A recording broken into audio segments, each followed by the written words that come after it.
আলাইহিস সালাম ফেরাউনের স্ত্রী। এই মহিলা অনেক দামি মহিলা, মুসা আলাইহিস সালামের পালক মা। সুবহানাল্লাহ পড়েন। নিজের সন্তান ছিল না, সাইয়েদনা মুসা আলাইহিস সালামকে লালন পালন করেছেন। গোপনে গোপনে মুসা আলাইহিস সালামের উপর ঈমান এনেছেন। গোপনে গোপনে রাত্রিবেলা তাহাজ্জুদ পড়ে চোখের পানি ছেড়ে চাইতেন কার কাছে? ফেরাউনের বউ আর ফেরাউনের ফিনান্স মিনিস্টার, অর্থমন্ত্রীর বউ, দুইজন লুকিয়ে কালিমা পড়ে মুসলমান। ফেরাউন কিছু জানে না। সুবহানাল্লাহ। কি আল্লাহর খেলা! ফেরাউন লক্ষ লক্ষ বনি ইসরাইলের ছোট্ট বাচ্চাকে জবাই করেছে একটা বাচ্চাকে ঠেকানোর জন্য। নাম কি? মুসা। আর ফেরাউনের ঘরে আল্লাহ মুসাকে বড় করলেন। কোন সুবহানাল্লাহ। লুকিয়ে লুকিয়ে ঈমান আনলো। ফেরাউনের বউ আসিয়া, অর্থমন্ত্রীর বউ, দুইজন মিলে ফেরাউনের কাছে ঘটনা পৌঁছে গেল, খবর পৌঁছে গেল। ফেরাউন ডেকে পাঠালো। দুধের বাচ্চাকে নিয়ে ফেরাউনের অর্থমন্ত্রীর বউ হাজির। কুখ্যাত সন্ত্রাসী ফেরাউনের নিজের বউ আসিয়াও হাজির। ফেরাউন বলে, এক আল্লাহর উপর কুফরির ঘোষণা দে, আল্লাহকে বলে যা, আমার পায়ের সামনে সেজদা দে, আমি মাফ করে দেব। আসিয়ার এক কথা, জীবন যাবে কিন্তু ঈমান যাবে না। ফেরাউনের অর্থমন্ত্রীর স্ত্রীরও এক কথা, যে আল্লাহর কাছে আমরা মাথা নত করেছি, পৃথিবীর কোন শক্তির কাছে ওই মাথার নত হতে পারে না। ফেরাউন বলল, তাই নাকি? দেখি তোদের ঈমানের পাওয়ার কত বড়। অর্ডার করলো, বিশাল বড় পাতিল নিয়ে আসো, কড়াই নিয়ে আসো, কড়াই ভর্তি তেল গরম করতে শুরু করো। টকবক টকবক করে কড়াইয়ের মধ্যে গরম তেল। ফেরাউন বলে, ও অর্থমন্ত্রীর স্ত্রী, তোমারে অনেক ভালো জানতাম, এখনই আমার পায়ের সামনে সেজদায় লুটিয়ে পড়ো, আল্লাহরে ছাড়ো, আমি তোরে ছেড়ে দেব। অর্থমন্ত্রীর বউ বলে, এত সোজা না। সুবহানাল্লাহ বলে। কি ঈমান? ঈমানের পথে অবিচল থেকে আমার মরণ যেন হয়, তোমারই কাছে মিনতি আমার, তোমারই কাছে মিনতি আমার, মহামহিম দয়াময়, ঈমানের পথে অবিচল থেকে আমার মরণ যেন হয়। পড়েন আমিন। আবার পড়েন আমিন। এক কথা, আল্লাহর সামনে মাথা নত করেছি, কারো সামনে করব না। ফেরাউন অর্ডার দিল, এই মহিলার দুধের বাচ্চাটারে টান দিয়ে আন, টকবক তেলের মধ্যে, কড়াইয়ের মধ্যে গরম তেলের মধ্যে ছেড়ে দে। মায়ের চোখের সামনে দুধের বাচ্চাকে গরম তেলের মধ্যে ছাড়ে। হিসাবটা কি সহজ নাকি? কথা বলেন। চিৎকার দিয়ে মা কেঁদে ওঠে, ছেড়ে দাও। ফেরাউনের নির্দয় অন্তরে দয়া হয় না। দুধের বাচ্চাটারে তেলের মধ্যে ছেড়ে দেওয়ার পরে মুহূর্তের মধ্যে ছেলেটা রোস্ট হয়ে যায়। কিন্তু ছেলেটা হাত উঁচু করে ডেকে বলে, মা ভয় পেও না, তোমরা দেখো টকবগে কড়াইয়ের ভেতরে তেল, আসলে মা এটা আগুন না, এটা জান্নাতের বাগান। ও মা, ফেরাউনের দিকে তাকাস না রে মা, আমার মতো দৌড় দিয়ে তেলের মধ্যে ঝাঁপ দে। আল্লাহু আকবার। ফেরাউনের অর্থমন্ত্রীর বউয়ের ঈমান দ্বিগুণ হয়ে যায়, 3 গুণ হয়ে যায়। সে বলে, ফেরাউন, গোটা পৃথিবীটারে এক পাশে করতে পারবি, কিন্তু আমার মাথাটা তোর পায়ের সামনে নোয়াতে পারবি? ফেরাউনের অর্থমন্ত্রীর ওই স্ত্রীকে বাচ্চার পরে ওই তেলের মধ্যে ঢেলে দেওয়া হলো। ওই মহিলাটাও রোস্ট হয়ে যায়। বাকি রইল ফেরাউনের বউ আসিয়া। কি নাম? আসিয়া কিন্তু দৃশ্যটা দেখেছে, চাক্ষুষ মৃত্যু দেখেছে দুইজনের। ফেরাউন বলে, আসিয়া, কত অন্তরঙ্গ সম্পর্ক আমাদের, আজীবন কত ভালোবাসা ছিল, কত খুনসুটি ছিল, কিন্তু আমার পায়ের মধ্যে সেজদা দিয়ে প্রমাণ কর তুই আমারে ভালোবাসিস। আসিয়ারও একই কথা, জীবন দিব কিন্তু ঈমান দিব না। ফেরাউন বলল, তোকেও আমি ছাড়বো না, তোকে আমি উলঙ্গ করব। হাজার হাজার মানুষের সামনে আসিয়ার কাপড় টেনে নেওয়া হলো, তক্তার মধ্যে শুইয়ে তক্তার মধ্যে হাতে পায়ে পেরেক মারা হলো। হাতের এই পাশ দিয়ে পেরেক ঢুকে ওই পাশ দিয়ে বেরোয়, তক্তার এ পাশ দিয়ে ঢুকে ও পাশ দিয়ে বেরোয়, ফিনকি দিয়ে রক্ত বের করে। আসিয়া সহ্য করতে না পেরে ডেকে বলে, আল্লাহ, ফেরাউন থেকে তুমি আমারে বাঁচাও। এই দোয়াটা সূরাতুত তাহরিমে আল্লাহ সরাসরি কোট করেছেন। রাব্বিবনিলি ইনদাকা বাইতান ফিল জান্নাহ, ও আল্লাহ মালিক তোমার পাশে জান্নাতে একটা ঘর বানায়া দিও। এরকম একটা সঙ্গীত আছে না নাই? এই সঙ্গীতটা সরাসরি সূরাতুত তাহরিম আসিয়ার দোয়া থেকে কোট করা হয়েছে, পড়েন সুবহানাল্লাহ। মালিক তুমি জান্নাতে তোমার পাশে আমায় একটি ঘর বানিয়ে দিও, একটি ঘর বানিয়ে দিও সে বিভীষিকাময় মহাদিনে, তোমার প্রতিবেশী করে নিও।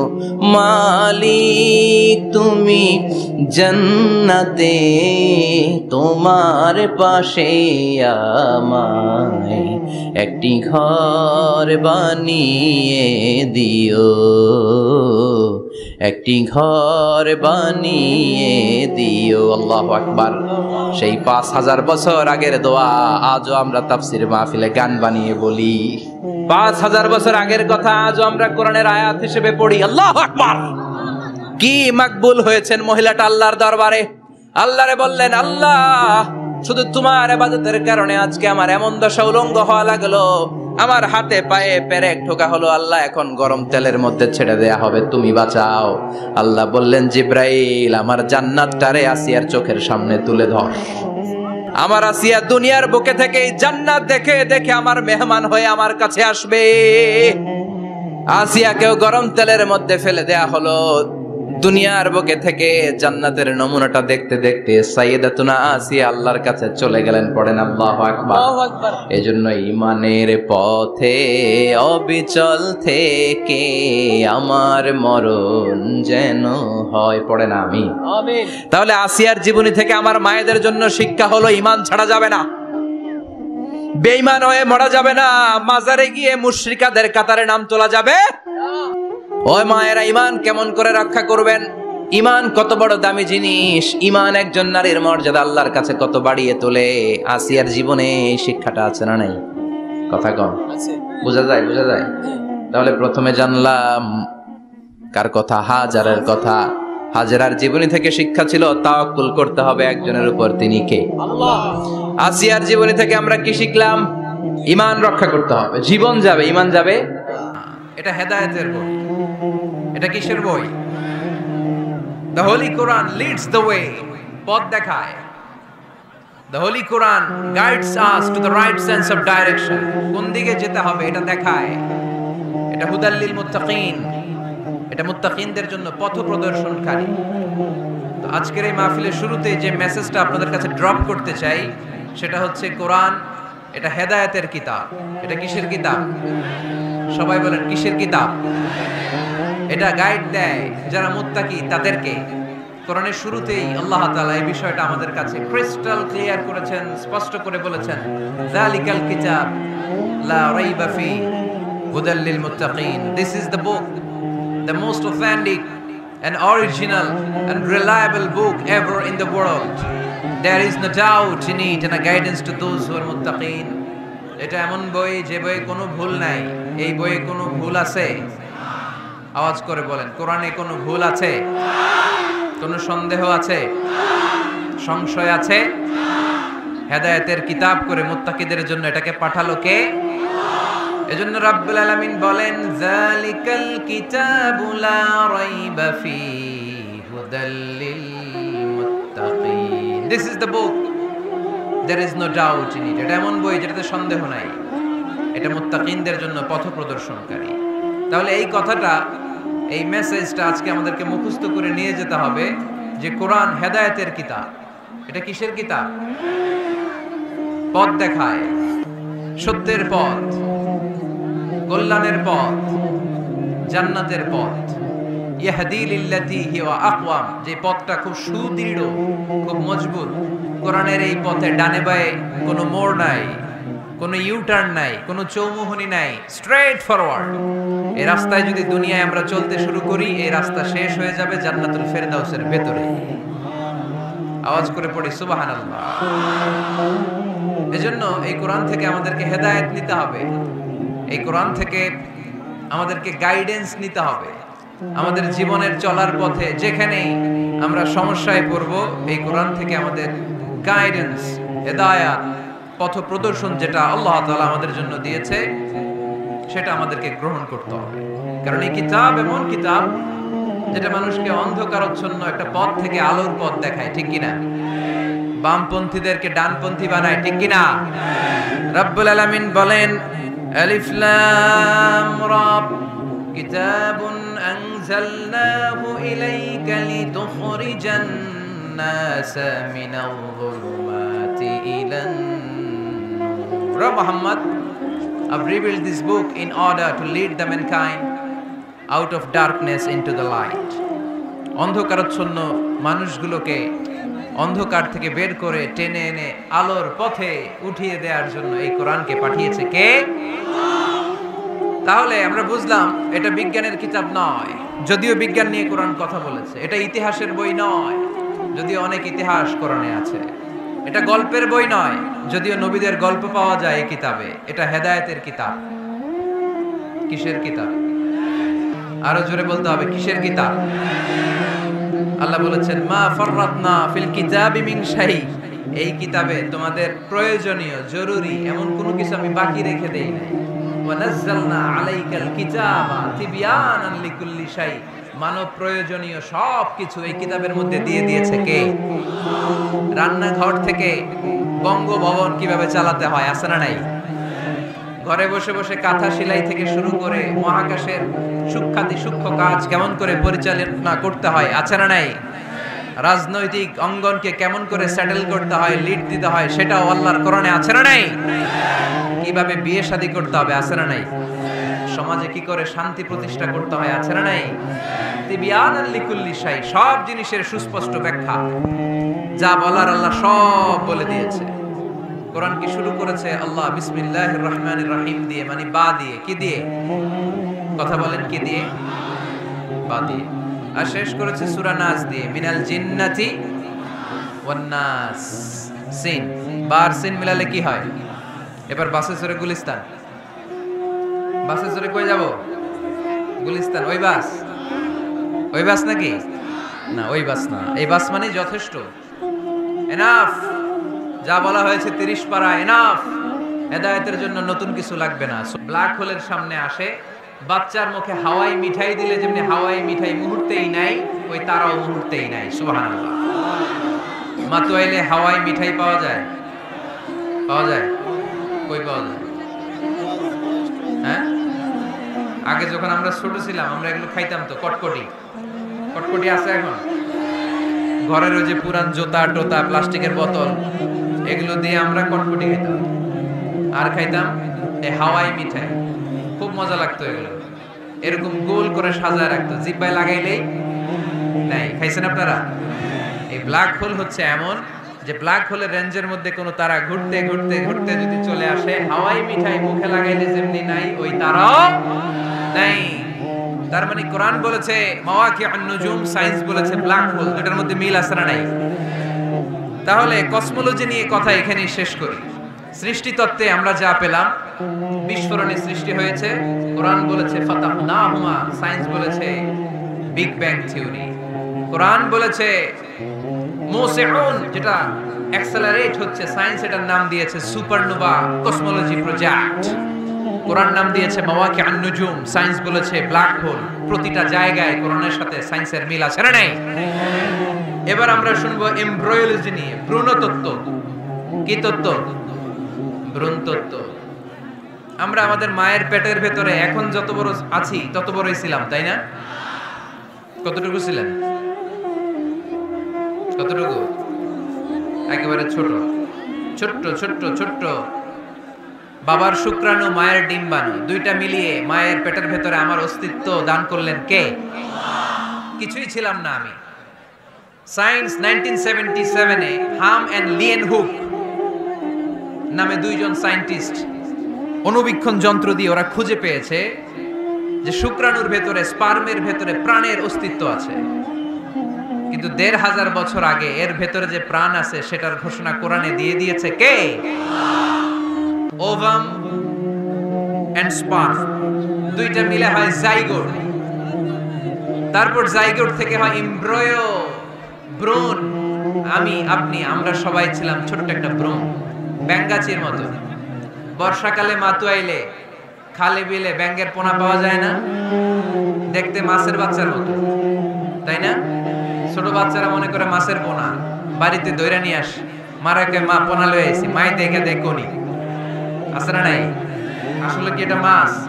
এটা কি ব্যাঙের পোনা? তো আমরা, আমি আপনি প্রত্যেকে আমরা ব্যাঙের পোনার মতো ছিলাম, রক্ত চোষা জোকের মতো ছিলাম, মায়ের জরায়ুর দেয়ালের মধ্যে লেগেছিলাম। তারপরে আল্লাহ তাআলা আমাদেরকে বড় করতে আরম্ভ করলেন। স্পার্ম ড্রপ থেকে আমরা হলাম ব্লাড ক্লট, রক্তপিণ্ড। সেখান থেকে আমরা হলাম মুদগা, নুতফা, আলাকা, মুদগা, 3 স্টেজ। প্রতি 40 দিন পর পর আমার সাইজ বাড়তে লাগলো। সায়েন্স এটা স্বীকার করেছে যে প্রত্যেক 40 দিন পর বাচ্চার একটা নোটিসেবল ডেভেলপমেন্ট ঘটে। আল্লাহ রাসূল সাল্লাল্লাহু আলাইহি ওয়াসাল্লাম বলেছেন, ইন্না খালকাকুম ইউজমাউ ফি বাতনি উম্মিহি 40 ইয়াওমা। প্রতি 40 দিন পর তোমার মায়ের পেটের ভেতরে তোমার সাইজ একটু বড় করা হয়। চিল্লায় পড়ি আল্লাহু আকবার। তারপরে তুমি নুতফা থাকো, নুতফা থেকে তুমি আলাকা হও, আলাকা থেকে মুদগা, স্টেপ বাই স্টেপ রক্তপিণ্ড। তারপরে আমি হয়ে যাই গোশতপিণ্ড। ওই গোশতের ভেতরে আল্লাহ তাআলা আমার স্কেলিটন দেয়, কঙ্কাল। তারপরে কঙ্কালের চারদিক দিয়ে গোশত দিয়ে আমাকে আল্লাহ প্রস্তুত করে। সর্বশেষ এই চামড়ার লেভেল দিয়ে মায়ের পেটে আমাকে ডেকোরেটিং করে কে?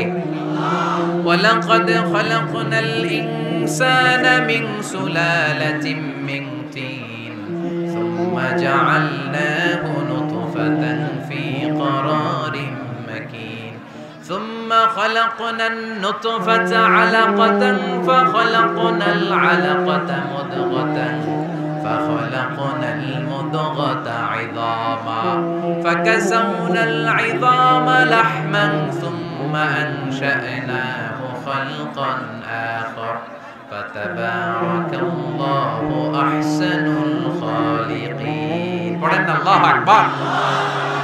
আল্লাহ বলেন, ছোট্ট নাপাক বীর্য থেকে তোমারে তৈরি করলাম, তুমি ছিলা পানির ফোঁটা, সেখান থেকে বানালাম জমাটবদ্ধ রক্তপিণ্ড, সেখান থেকে গোশতপিণ্ড। ওই গোশতের ভেতরে তোমার কঙ্কাল আমি জুড়ে দিলাম, কঙ্কালের উপরে গোশত দিয়ে প্যাকেট পড়ালাম, সর্বশেষে চামড়া দিয়ে ডেকোরেশন করে দিলাম। ছোট্ট ছিলাম আমরা, একেবারে ছোট্ট, অনেক ছোট্ট। আস্তে আস্তে আমার হাত গজালো, আমার পা গজালো, আমার হেয়ারিং সিস্টেম চালু হলো, আমার রেসপিরেটরি সিস্টেম চালু হলো, আমার ডাইজেস্টিভ সিস্টেম চালু হলো, আমার স্টোমাক হলো, আমার ব্লাড সার্কুলেশন শুরু হলো, আমার হার্টের 2টা পার্টিশন হলো। আল্লাহ রুহের ফুৎকার দিলেন, আমি মানুষ হয়ে দুনিয়ায় আসলাম। কোন সুবহানাল্লাহ। 2টা পার্টিশন করে দিলেন। আর এই পাম্প মেশিন আমার মায়ের পেটের ভেতরেই চালু করে দিলেন কে? এক মুহূর্তের জন্য যদি এই পাম্প মেশিনটা বন্ধ হয়ে যায়, মুহূর্তে আমারে ঠুস বানায় দিবে কে? আরে মানুষ রঙিন ফানুস, দম ফুরাইলে তবু তো ভাই কারোরই নাই একটুখানি। আরে মানুষ রঙিন ফানুস, রঙিন ফানুস, আরে মানুষ। আল্লাহু আকবার। 2টা জিনিস আল্লাহ দেয়, রুহু দেয় আর ফেরেশতা দেয়। কি দেয়? রুহু দেয় আর ফেরেশতা দেয়। মানুষ যখন মরে যায় 2টাই চলে যায়, রুহুটাও চলে যায়, ফেরেশতাও চলে যায়, ঠিক কি না? আমাদের কাঁধে ফেরেশতা আছে না নাই? 2 কান্দে ছিল যে তোমারে 2 জনা পাহারা, তোমারে একলা থুইয়া পালাইছে তাহারা। তোমার 8 কুঠুরি 9 দরজা বন্ধ এবার হলো রে, হলো মুখে আল্লাহ রসুল সবে বলো, ও মুখে আল্লাহ রসুল সবে বলো। দুয়ারে আইসাছে পালকি নায়রে, গাও তো হলো রে তোলো, মুখে আল্লাহ রসুল সবে বলো, ঠিক কি না?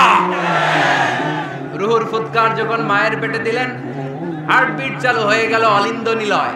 বাংলায় কি বলে? ইংরেজিতে সিস্টলিক এন্ড ডায়াস্টলিক। ধপ ধপ ধপ করে আমার এই হার্টের পার্টিশন থেকে ধপ ধপ করে আমি যে পৃথিবীতে এসেছি এটা জানান দিল কে? এই প্রক্রিয়ায় আল্লাহ আমারে বানালেন। এই যে এতগুলো মাস মায়ের পেটের ভেতরে ছিলাম, পৃথিবীর কেউ আমারে খাবার দিতে পারছে, চিকিৎসা করতে পারছে? যে এই কবিরাজ আমারে খাবার দিলেন, অক্সিজেন দিলেন, ওই কবিরাজের নাম কি? আল্লাহ। 7 মাস আল্লাহ বললেন ফি যুলুমাতিন সালাস, 3টা প্যাকেটের ভিতরে তুমি ছিলা। কোরআন বলে কয়টা প্যাকেট? জোরে বলেন, সবাই বলেন কয়টা? কোরআনের ভাষ্য মতে 3টা প্যাকেট। মডার্ন সায়েন্সও তাই বলেছে, 3টা প্যাকেট। প্রথম প্যাকেটের নাম প্লাসেন্টা, ইংরেজিতে বলে প্লাসেন্টা। এটা হচ্ছে ফুল। বাচ্চা বের হওয়ার কিছুক্ষণ পরে মায়ের জরায়ুর ওখান থেকে একটা ফুল বেরিয়ে আসে, এইটার প্যাকেটে ছিলাম। প্যাকেট বানাইছিল কে? 2 নম্বর প্যাকেটের নাম ওম, মায়ের জরায়ু, জরায়ুর প্যাকেটের ভিতরে ছিলাম। 3 নম্বর হচ্ছে আমার মায়ের পেট, হার বেলি, এই পেটের প্যাকেট। 3টা প্যাকেটের ভিতরে ফি করারিন মাকিন, গোপনতম প্রকোষ্ঠে আমাকে মায়ের পেটের ভেতর থেকে পৃথিবীতে বের করে দিল কে? কত ক্ষুদ্র ছিলাম, সেখানে আমি বিজয়ী হয়েছি, ঠিক কিনা? এই যে লাম, তারা প্রমাণ করেছে যে অণুবীক্ষণ যন্ত্র দিয়ে তারা দেখেছে 1 ফোঁটা বীর্যের ভেতরে 20 কোটি শুক্রাণু যদি না থাকে, তাহলে ওই ফোঁটা শুক্রাণু থেকে মায়ের গর্ভে কোনো সন্তান জন্ম লাভ করে না। কয় কোটি? আমি ওই 20 কোটি শুক্রাণুর একটা, আপনি ওই 20 কোটি শুক্রাণুর একটা, ঠিক কিনা? তার মানে মহা একটা যুদ্ধ হয়েছিল তখন ডিম্বাণুর ভেতরে আঘাত করার জন্য। সেই যুদ্ধে 19 কোটি 99 লক্ষ 99,999 শুক্রাণুকে পেছনে ফেলে ওই খেলায় চ্যাম্পিয়ন হয়েছিলাম আমি। চিল্লায় বলেন ঠিক কিনা? ওই দিন মায়ের পেটে যে আমার অস্তিত্বের জানান আমি দিয়েছিলাম, তখন আমার হাত ছিল নাকি? পা ছিল? দাদা ছিল? দাদি ছিল? টাকা ছিল? ব্যাংক ব্যালেন্স ছিল? কিছুই ছিল না। তখন আমি বিজয়ী হয়েছি। তখনও যখন আমি বিজয় লাভ করতে পেরেছি, এই দুনিয়ার বুকে এসেও আমাদের বিজয় কেউ ঠেকায় রাখতে পারবে না। চিল্লায় বলেন ঠিক কিনা? আমরা বিজয় করতে এসেছি, যাই করব আমরা ভালোভাবে করব, এটা ইসলামের শিক্ষা, ঠিক কিনা? কাজ ছোট হোক বড় হোক, ভালো করলে সওয়াব আছে না নাই? কোনো কাজ করো না ভাই, যে কোনো কাজ করো, তা যেন হয় সবার চেয়ে সবচেয়ে সুন্দর। যে কোনো কাজ করো না ভাই, যে কোনো কাজ করো, তা যেন হয় সবার চেয়ে সবচেয়ে সুন্দর। হোক না সেটা পড়া লেখা, রঙের ভাষায় ছবি আঁকা, হোক না সেটা সামান্য কাজ কিংবা মহত্তর, তা যেন হয় সবার চেয়ে সবচেয়ে সুন্দর। আলহামদুলিল্লাহ পড়া। কাজ ছোট হোক কিংবা বড় হোক, এটা ভালো করে করতে বলছে কে? ভালো করে করলে ওই কাজে বরকত দিবে কে? কাজে কোনো লজ্জা আছে? শ্রমে কোনো লজ্জা আছে? চাকরি ব্যবসায় কোনো লজ্জা আছে? লজ্জা অলসতায়। লজ্জা কিসে? মাতোয়াইলের ছেলেরা মনে থাকবে, কাজে লজ্জা পাওয়া যাবে। Never under estimate any job, big or small. ছোট হোক বড় হোক, কোনো চাকরিকে নাক ছিটকানো যাবে না। কাজ করে বেঁচে থাকতে হবে, এটাই ইসলামের শিক্ষা, ঠিক কিনা? তাহলে এই এমব্রায়োলজির এই সংক্ষিপ্ত পরিসরের যে আলোচনা, এটাতে আমরা বুঝলাম সায়েন্স যা বলেছে তার সবটুকুন কোরআনের সাথে মিল আছে না নাই? কোনো অমিল আছে? যদি কোনো অমিল তারা খুঁজে পায়, দে হ্যাভ টু ওয়েট। সায়েন্সের কি করতে হবে? অপেক্ষা করতে হবে। কারণ শুরুতে যা বলেছে এটা মনে রাখতে হবে কিন্তু, কারণ সায়েন্সের মূল থিওরি, সায়েন্সের কোনো থিওরি ফাইনাল না। আর কোরআনের মূল থিওরি, কোরআন যাই বলেছে তার সবটাই ফাইনাল। চিল্লায় বলো ঠিক কিনা? এবার দেখি হিউম্যান অ্যানাটমি নিয়ে কোরআন আমাদেরকে কি শুনিয়েছে। কোরআন আমাদেরকে শুনিয়েছে যে আমাদের দেহের প্রতিটা অঙ্গের ব্লুপ্রিন্ট আল্লাহর কাছে আমাদের যে আমলনামা, সেখানে আছে না নাই?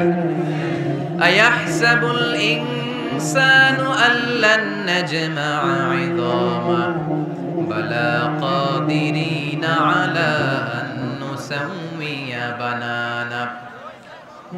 কোরআন আমাদেরকে বলল, রব্বুল আলামিন ইরশাদ করেছেন, মানুষ কি মনে করেছে নাকি কিয়ামতের দিন তাকে জমিন থেকে উঠাতে আমি আল্লাহর কষ্ট হয়ে যাবে? না না, শুধু তাকে উঠানোটাই আমার জন্য ব্যাপার না, তাকে তো আমি উঠাবো তার হাতের আঙ্গুলের ফিঙ্গারপ্রিন্ট গুলো সহ উঠাবো। সুবহানাল্লাহ। নুসাউইয়া বানানা, বানান মানে আঙ্গুলের টিপ। এটার ইংরেজিতে কি বলে? টিপ বা প্রিন্ট, ফিঙ্গার টিপ বা ফিঙ্গারপ্রিন্ট, যারা সিগনেচার করতে জানে না তারা কি দেয়? টিপ সই দেয় কি দেয় না? 1880 সালের আগে মানুষ জানতোই না এখানে যে টিপ আছে একটা, আমার এই আঙ্গুলের ফিঙ্গারপ্রিন্টের সাথে এইটা মিলে না, এটার সাথে এটা মিলে না, এটার সাথে এটা না, এটার সাথে এটা না, এটার সাথে আবার এটা মিলে না, হাতের গুলার সাথে আবার পায়ের গুলা মিলে না। 1880 সালে ফ্রান্সের একজন সায়েন্টিস্ট নাম ফ্রান্সিস গালটন, উনি আবিষ্কার করেছেন যে মানুষের হাতে রেখা আছে, এটাকে বলে ফিঙ্গারপ্রিন্ট। একটা রেখার সাথে আরেকটা রেখার কোনো মিল নাই। আবার পায়ের যে রেখা, এটাকে আবার ফিঙ্গারপ্রিন্ট বলে না, ওটার বলে ফুটপ্রিন্ট। ওটার কি বলে? শ্রীলঙ্কায় একটা পাহাড় আছে, তো ওরা বলে ওইখানে আদম আলাইহিস সালামের ফুটপ্রিন্ট আছে, পায়ের ছাপ। এটা সত্যি কি মিথ্যা আমরা জানি না, ইতিহাসে পাওয়া যায়। তবে সত্য যে তথ্যটা আমরা জানি, কাবা ঘরের পাশে সাইয়েদনা ইব্রাহিম আলাইহিস সালামের ফুটপ্রিন্ট সংরক্ষণ করে রেখেছেন কে? ওয়াত্তাখিযু মিন মাকামি ইব্রাহিম মুসাল্লা। সাইয়েদনা ইব্রাহিম ওই পাথরের উপর দাঁড়িয়ে কাবা ঘর নির্মাণ করতেন। যতটুকু ওঠা লাগতো এসকালেটরের মতো, লিফটের মতো উপরে উঠে যেত। আবার নিচে নামার দরকার হলে মুহূর্তের মধ্যে এসকালেটরের মতো ওই পাথরটা নিচে নেমে যেত। চিল্লায় পড়ি সুবহানাল্লাহ। আবার প্রাণীদের সংখ্যা শনাক্তকরণের জন্য এই ফুটপ্রিন্ট লাগে। যেমন সুন্দরবনে বা অ্যামাজন জঙ্গলে বাঘ কয়টা আছে গুনতে হবে। বাঘ শুমারি হয়, আমাদের হয় আদমশুমারি। আমাদের কি হয়? আর আমাদের সুন্দরবনে কি হয়? বাঘ শুমারি। তো বাঘ গুনবে কিভাবে? কাছে যে এমনি গুনবে, বাঘ মামা 1, বাঘ মামা 2, বাঘ মামা 3, আর বাঘ আপনারা ছেড়ে দিবে নাকি? এমনি গনে? ওখানে আসলে বাঘ মামার কাছে যাওয়া যায় না, তাহলে খবর আছে। ওখানে বাঘের পায়ের ছাপ দেখে বাঘ শুমারি হয়, কারণ একটা বাঘের পায়ের ছাপের সাথে আরেকটা বাঘের পায়ের ছাপের কোনো মিল না। কারিগরটার নাম কি? ফ্রান্সিস গ্যালটন 1880 সালে আবিষ্কার করলেন যে একটার সাথে আরেকটার মিল নাই। 1880 সালের আগে পৃথিবীর কেউই জানতো না এই জায়গায় এই কারিশমা আছে। কেউ জানতো? কিন্তু 1400 বছর আগে কোরআনের মধ্যে বলে দিয়েছে কে? আয়াহসাবুল ইনসানু আল্লান নাজমা'a 'ইদামা বালা কাদিরিনা আলা আন নুসাউইয়া বানানা। মানুষ কি মনে করেছে নাকি মানুষ মরে যাবে, হাড়গোড় পচে যাবে, তারে আমি উঠাতে পারবো না? আর তোরে তো আমি উঠাবোই, তোর ফিঙ্গারপ্রিন্ট সহকারে উঠাইয়া দেব। এখন সব জায়গায় এটা লাগে। সিম যারা কিনতে যান, সিম গ্রামীণের সিম কিনতে গেলে লাগে না? এটাকে বলে বায়োমেট্রিক অথেন্টিকেশন। সিম কিনতে লাগে, ইমিগ্রেশন পাস করবেন ফিঙ্গারপ্রিন্ট লাগে, এম্বাসিতে লাগে, ব্যক্তি শনাক্তকরণের জন্য। কিরে ভাই, এপিসোড থেকে ধাক্কা দিচ্ছ তোমরা এখনো না? আর আসবো না তাইলে মাতো এলে আমি আসবো না। এরকম দেখো তার বাংলাদেশেই আসবো না। এরকম প্রতিদিন কষ্ট দিলে আমাদের পক্ষে সম্ভব না। প্লিজ এরকম করো না। তোমাদেরকে কোরআনের জন্য ভালোবাসি। একটু দাঁড়াও, কয়েক মিনিটের মধ্যে আমি শেষ করে দিচ্ছি। তাহলে ফিঙ্গারপ্রিন্টের ব্যাপারে সায়েন্স যা বলেছে আর কোরআন যা বলেছে কোনো অমিল আছে? নাই। এরপর আল্লাহ যে উঠাবেন, মিনহা খালাকনাকুম ওয়া ফিহা নুঈদুকুম ওয়া মিনহা নুখরিজুকুম তারাতান উখরা। মাটি থেকে বানালাম, মাটি থেকে তোমাদেরকে তৈরি করলাম, মাটির কবরে তোমাদেরকে শুইয়ে দিলাম, আবার মাটির কবর থেকে হাসরের মাঠে আমাদেরকে তুলে ফেলবেন কে? এখন এই যে মাটির ভেতরে আমরা রইলাম, মাটির ঘরে আমরা থাকলাম, পচে গেলাম, মরে গেলাম, কিভাবে উঠাবে? আল্লাহ রাসূল সাল্লাল্লাহু আলাইহি ওয়াসাল্লাম বললেন কিভাবে তোমাদেরকে উঠাবে শোনো। মজার ঘটনা, খেয়াল করে শুনেন। আল্লাহ রাসূল সাল্লাল্লাহু আলাইহি ওয়াসাল্লাম বললেন, সহিহ মুসলিমের বর্ণনা, ইন্না ফিল জাসাদি আযমান লা তাআকুলুহুল আরদু আবাদান ওয়া মিনহু ইউরাক্কাবুল খালকু কুল্লুহু ইয়াউমাল কিয়ামা। আল্লাহ রাসূল বললেন, নিশ্চয়ই প্রত্যেক মানুষের, প্রত্যেক প্রাণীর দেহের মধ্যে একটা ছোট হাড় আছে। কি আছে? হাড় বা হাড্ডি। লা তাআকুলুহুল আরদু আবাদা, মাটি কখনো ওই হাড্ডিটারে খেতে পারে না। ওয়া মিনহু ইউরাক্কাবুল খালকু কুল্লুহু ইয়াউমাল কিয়ামা, কিয়ামতের দিন ওই হাড্ডিকে বেসিক ধরে সবগুলো মানুষকে দাঁড় করায় দিবে কে? সাহাবারা জিজ্ঞেস করলেন, আইয়ু আযমিন ইয়া রাসূলুল্লাহ, ও আল্লাহর হাবিব ওই হাড্ডিটার নাম কি? আমাদের জানতে বড় মনে চায়। বিশ্বনবী বললেন, হাড্ডিটার নাম হলো আজবুয জানাব। আজবুয জানাব ইংরেজিতে বলে কক্সিক্স। ইংরেজিতে কি বলে? ডাক্তার হবা কে কে হাত তোলো। ডাক্তার হতে চাও দেখি কে কে মাতোয়ালের ছেলেরা। এদিকে ডাক্তার নাই, তোমরা পুলিশের লাঠি চার্জ বাহিনীতে যোগ দিও। যে ধাক্কা ধাক্কি শিখছো তোমরা, তোমরা পুলিশের লাঠি চার্জের একটা উইং থাকে না, ওইখানে চাকরি নিয়া কোপায় ফেলবা একেবারে পিটায়, যেই ধাক্কা ধাক্কি করতেছো কোরআনের মাহফিলে। তাহলে ডাক্তার হবা কারা কারা দেখি? মাশাআল্লাহ মাশাআল্লাহ, আল্লাহ তোমাদেরকে বড় ডাক্তার হওয়ার তৌফিক দান করুন। হাত নামাও। আজকে বাসায় যে লিখবা কক্সিক্স, এই কক্সিক্স এটাকে আরবিতে বলে সহিহ মুসলিম শরীফের হাদিস আজবুজ জানাব, আমাদের যে শির দ্বারা আসনা নাই এটারে বলে মেরুদণ্ড, ডাক্তারি ভাষায় স্পাইনাল কর্ড। এই স্পাইনাল কর্ডের একেবারে নিচে ট্রায়াঙ্গেল, ত্রিভুজ আকৃতির 3 কোণার একটা ছোট্ট হাড্ডি আছে। কয় কোণা? 3 কোণা। এটা প্রাণীরও আছে, আমাদেরও আছে। হিন্দুরা যখন শ্মশানে মানুষ পোড়ায়, গোশত, হাড্ডি, রক্ত সব পুড়ে যায়, কিন্তু এই ট্রায়াঙ্গেল কক্সিক্স পুড়ে না। আমাদেরকে এই কবরস্থানে যখন শুইয়ে দেয়া হয়, আমাদের হাত পা মাটিতে খেয়ে ফেলে, সব জীর্ণ শীর্ণ হয়ে যায়, পচে যায়, গলে যায়, কিন্তু শিরদাঁড়ার নিচে ট্রায়াঙ্গেল, ত্রিভুজ আকৃতির যে হাড্ডির কণা, যেটার নাম কক্সিক্স, ওইটা কখনো পচে। কিয়ামতের দিন ওই কক্সিক্স থেকে, ওইটাকে বেসিক অফ দ্য বেসিক্স ধরে আমাদেরকে উঠায় দিবে কে? এজন্য আল্লাহ বললেন মিনহা খালাকনাকুম ওয়া ফিহা নুঈদুকুম ওয়া মিনহা নুখরিজুকুম তারাতান উখরা। মাটি থেকে বানালাম, মাটির কবরে শুইয়ে দিলাম, আবার মাটির কবর থেকে তোমাদেরকে দাঁড় করাবে কে? তাহলে আজবুজ জানাব কোরআনের ভাষা, হাদিসের ভাষা, বিজ্ঞানের ভাষা হচ্ছে কক্সিক্স। মিল আছে না নাই? চিল্লায় বলতে হবে মিল আছে না নাই? কি কষ্ট হচ্ছে আপনাদের? আরো 2-1 মিনিট শুনবেন, শুনবেন শুনবেন। তাহলে তাকবীর পড়েন, লিল্লাহি তাকবীর, লিল্লাহি তাকবীর, লিল্লাহি তাকবীর। তাহলে হিউম্যান অ্যানাটমি নিয়ে আমরা সায়েন্সের ভাষ্য আর কোরআনের ভাষ্য যা শুনেছি, মিল আছে না নাই? এবার আমরা ফিজিক্স নিয়ে শুনবো। ফিজিক্স মানে কি? পদার্থবিদ্যা। পদার্থের অনেক গুরুত্বপূর্ণ একটা এলিমেন্ট হচ্ছে লোহা। লোহা চিনি আমরা। এই মাইকে লোহা আছে না নাই?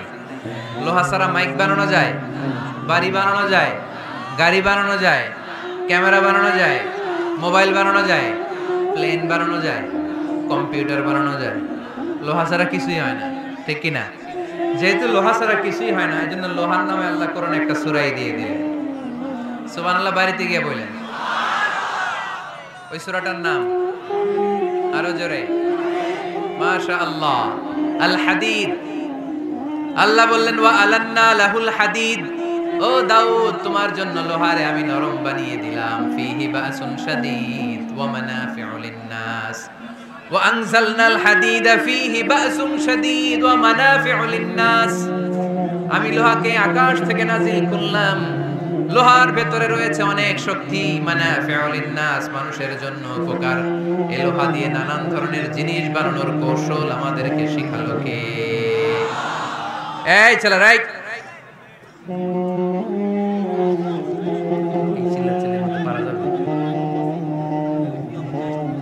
হাদিদ মানে লোহা। হাদিদ মানে কি? লোহা। আল্লাহ বললেন, খেয়াল করে শুনেন, এই যে মাশাআল্লাহ ঠান্ডা, হ্যাঁ এবার ঠিক আছে, এরকম থাকো। লোহা, সূরার নাম হাদিদ, লোহা। ওয়া আনজালনাল হাদিদ, লোহাকে আমি নাজিল করেছি। এই আয়াত থেকে বোঝা গেল লোহা পৃথিবীর উপাদান না। চাচা, ওয়া আনজালনাল হাদিদ, লোহাকে আমি নাজিল করেছি। আকাশ থেকে বৃষ্টি নাজিল করে কে? এই কোরআনকে নাজিল করছে কে? নাজিল কি উপরের থেকে হয় না নিচ থেকে? তার মানে ওয়া আনজালনাল হাদিদ, লোহাকেও আল্লাহ এইভাবে নাজিল করছে। কোরআন যেমনি উপর থেকে নিচে, ফ্রম আপ টু ডাউন, বৃষ্টি যেমনি উপর থেকে নিচে, তেমনি লোহাকেও উপর থেকে নিচে নাজিল করেছে কে? কোরআনের এই আয়াত থেকে বোঝা যায় লোহা পৃথিবীর উপাদান নয়, লোহা নিশ্চয়ই বাইরে থেকে এসেছে। সায়েন্স বর্তমান সময়ে এটাই বলছে, চিল্লায় কোন সুবহানাল্লাহ। সায়েন্স বলছে লোহার একটা মলিকিউল তৈরি করতে যে টেম্পারেচার বা তাপ লাগে, এটা পৃথিবী তো দূরের কথা, সূর্যের ভেতরেও নাই। 1 কোটি ডিগ্রি সেলসিয়াসের তাপমাত্রা ছাড়া লোহার কোনো অণু পৃথিবীতে তৈরি হওয়া সম্ভব না। চিল্লায় বলো ঠিক কিনা? এত বেশি তাপমাত্রা, সৌরজগতের সব গ্রহ নক্ষত্রের তাপমাত্রা একসাথে মিলালেও চলবে না। তার মানে কোরআন যা বলেছে আর সায়েন্স যা বলেছে মিল আছে না নাই? এরপরে কোরআন পাহাড়ের ব্যাপারে বলেছে ওয়াজআলনাল জিবালা আওতাদা, আমি পাহাড়গুলোরে পেরেকের মতো জমিনে ঢুকিয়ে দিয়েছি। সুবহানাল্লাহ। তাহলে পাহাড়কে আল্লাহ তাআলা পেরেকের সাথে তুলনা করলেন। কিসের সাথে? পেরেক চিনেন? সবাই চিনেন? মাতোয়াইলে আছে পেরেক। কি করে পেরেক দিয়ে? কাঠের ভিতরে ঢুকে না, দেয়ালে ঢুকে। তাহলে আল্লাহ পাহাড়গুলোরে বললেন পেরেক। আচ্ছা, পেরেক যখন আমরা কাঠের ভিতরে ঢুকাই, পুরো পেরেকটা কাঠের ভিতরে ঢুকে যায়, উপরে শুধু কি থাকে? মাথাটা থাকে, ঠিক কিনা? তার মানে আমরা যে পাহাড় দেখতে পাচ্ছি এটা পাহাড়ের মাথা। পুরো পেরেক যেমনি কাঠের ভিতরে, পুরো পাহাড়টা আছে মাটির ভিতরে। চিল্লায় পড়ি আল্লাহু আকবার। জমিনে আমরা দৃশ্যমান এই পৃথিবীতে খালি চোখে যে পাহাড় দেখতে পাই, এটা আসল পাহাড় না, এটা পাহাড়ের মাথা। যেমনি পেরেক যখন কাঠের ভিতরে ঢুকে দেয়, পুরো পেরেকটা কাঠের ভিতরে ঢুকে যায় কি যায় না?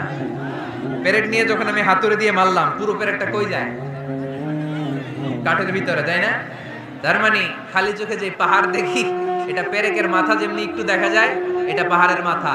আসল পাহাড় মাটির ভেতরে, উপরে যদ্দূর দেখা যায় তার কমসে কম 10 গুণ পাহাড় মাটির ভেতরে রেখে দিয়েছে কে? এজন্য আল্লাহ উপমাটা, মেটাফরিকটা এইভাবে দিলেন, ওয়াজআলনাল জিবালা আওতাদা।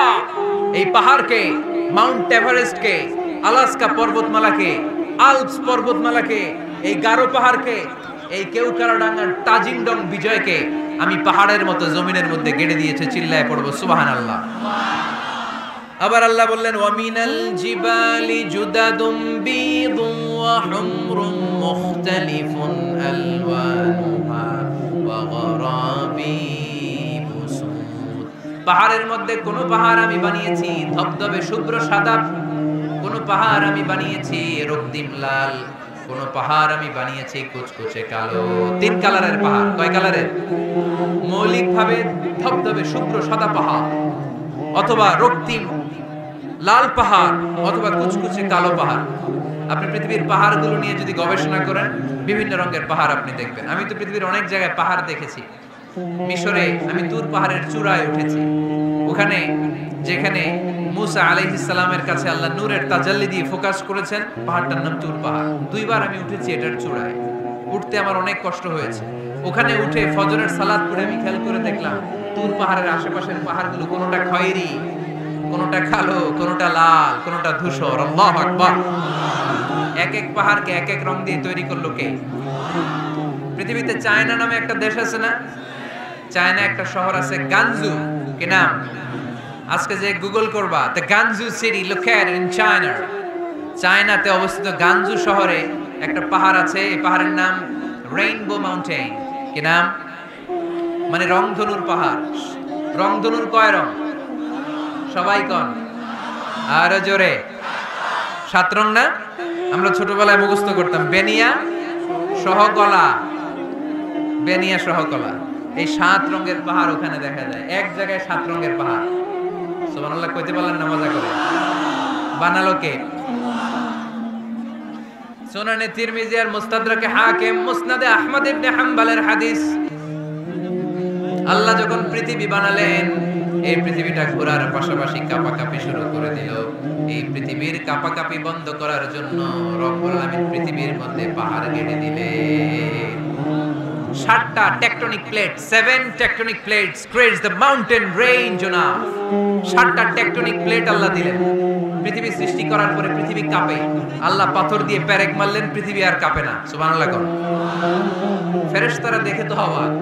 ফেরেশতারা বলে আল্লাহ পাহাড়ের এত শক্তি, পাহাড় গেড়ে দিলেন পৃথিবীতে, আর পৃথিবী কাঁপে না। হাল মিন খালকিকা আশাদ্দু মিনাল জিবাল। আল্লাহ আপনার সৃষ্টির মধ্যে পাহাড়ের চেয়ে শক্তিশালী কি কিছু আছে? আল্লাহ বললেন নাআম, আছে। আল হাদিদ, লোহা। লোহা পাহাড়ের চেয়ে শক্তিশালী, কারণ লোহা পাহাড়ে মারলে পাহাড় ভেঙে যায়, ঠিক কিনা? ফেরেশতারা আরো অবাক, লোহা এত শক্তিশালী।